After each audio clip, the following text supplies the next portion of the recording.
Well, it all started, I attended last year. I watched the PioBiz presentations, and I was really excited about them because that's an awesome opportunity for students to be able to, think of these ideas, something different, something new, and maybe new to the area, new to them, and pitch them to people who know what they're doing. So that's been kind of the most exciting part, is being able to work with Marietta College professionals. There's been some really great judges that we've had for these, the first couple of rounds, that have been really helpful and have lots to offer. So I've been developing these ideas from the get-go, from the first thought back last summer is when I thought of the food truck park one. And I was like, well, this would be neat. And I saw it happening in other cities, and I'm like, well, why can't Marietta do it? So the PioBiz program itself has been awesome in that I've been able to take a little baby idea and grow it. And research has been really fun, and asking people's opinions and being able to get feedback from all sorts of professionals in different industries with different thoughts on my ideas, way I can develop it better, and advice on how to move forward with it. And then the financial bonus has been really nice. That's round 2 prize money is kind of helping me plan my event, so that's been really exciting. So yeah, I basically that's exactly what I was thinking about. I wanted to test run my idea. The PA parking lot on 3rd Street is just a couple buildings up from where I want the food truck park to go eventually. And so I approached Student Life, and they said they would help me kind of figure it out. So the Lucky 13 Food Truck Rally will ideally feature 13 food trucks, all parked in a little circle in the PA parking lot. T-shirt printing, prizes, raffles, giveaways. We want to make it as big of a party as we can, basically, to show not only that my idea is a good one in the food truck park, but that the food truck industry itself is thriving and growing, and it's here to stay, and it's going to just keep getting bigger and better.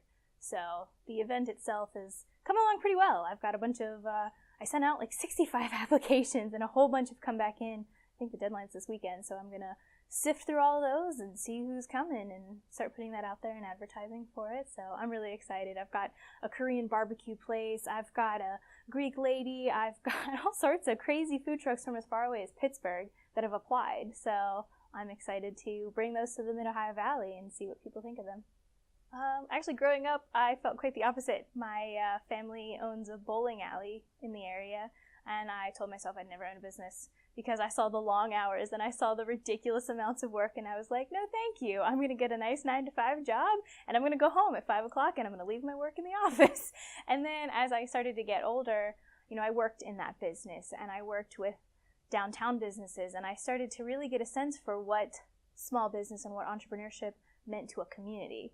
And so my opinions on it kind of changed really drastically, and I helped manage a couple of small businesses on Front Street, and coming back to Marietta after taking a few years off has given me so many opportunities to grow ideas and bounce things off of professors and teachers and faculty and staff that have been nothing but supportive and helpful, and they'll hone in all the maybe kind of crazy ideas, but then they'll take the other ideas and help me develop them more. And I don't think I would have called myself an entrepreneur until probably this past summer, when I really started to research and get into, what it means to be an entrepreneur and not just somebody who thinks they want to open a business and hope for the best. I think having a little bit of a background and resources is what makes the difference in somebody who, wants to be their own boss for the sake of being their own boss, and own and run a business to better their community, better their area, and work with, the people around them to make Marietta a better place. It's funny that you say that, because that's exactly kind of what I've been, I joke about it, but I'm serious about it now, especially after the PioBiz, and I did a Pio pitch presentation, and then I've done all sorts of things in the entrepreneurship program that I never thought I'd want to do and never thought I would be interested in doing, and now I just want to do more. And I've got a little notebook full of all the ideas that I have for Marietta, and the food truck park's just step one. I've got it separated into 3 phases. It's not just going to be a plot of land with a couple of food trucks on it. Like, I would like to develop it into something way cooler.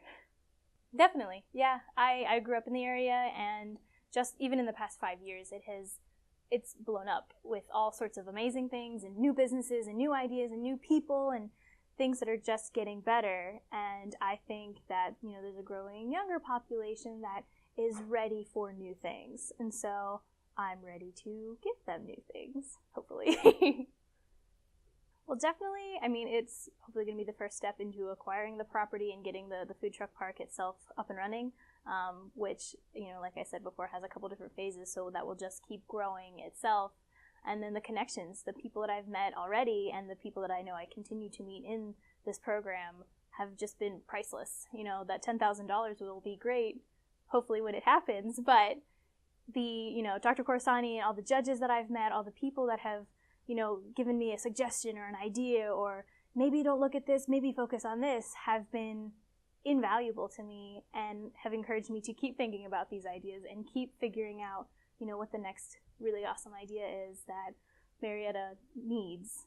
And that, I think, is the money will be great, but the connections and networking and all the people, because that's what this is for. This is for the Mid-Ohio Valley. This is for the people. And they're the ones who will hopefully benefit from it, so I like getting the feedback and seeing what they want or what they think or what they like, so it's been interesting. I've always kind of liked being creative, so, coming up with ideas has always been fun for me, but putting the effort forth into making something a reality, which PioBiz has done. So basically round one, I think, was when this really started to become fun and exciting and thrilling, because I know that most of my ideas are pretty good, and that I'm not just a throwaway plan to hopefully win $100 in the first round. Like, doing that research and presenting that to people who didn't expect that from someone like me. I'm an English major, so they're like, what are you doing here? That was it. That's what I knew that was what I wanted to do long term. Even if I don't win in April, this idea will still eventually happen, and I will still keep coming up with plans and ideas, and I will still keep trying. It helped me a lot. I think coming up with the problem solution in the first round really made me think, okay, what does Mid-Ohio Valley need? What is missing? What is it lacking? What could we use logically here? And then round two, with the feasibility and proving the concept, really kind of drove home the idea of the research, and helped me develop my idea, not just like, oh, this is neat, let's see if I can win. It really made me look into the details and, what the logistics of making this happen and what that looked like on a number side. And I think that has definitely built up my knowledge base. That's built up my, ability to present, my ability to research, my ability to communicate and gather information for this final round. I was really nervous for the first two rounds. I'm excited for April to come because I know that my presentation is going to be great, and I'm really confident in what I have planned for it. So I'm really glad to see that there are 3 rounds leading up to it this year. I think that made a very big difference in how I perceived my idea and how I was going to approach it with the judges.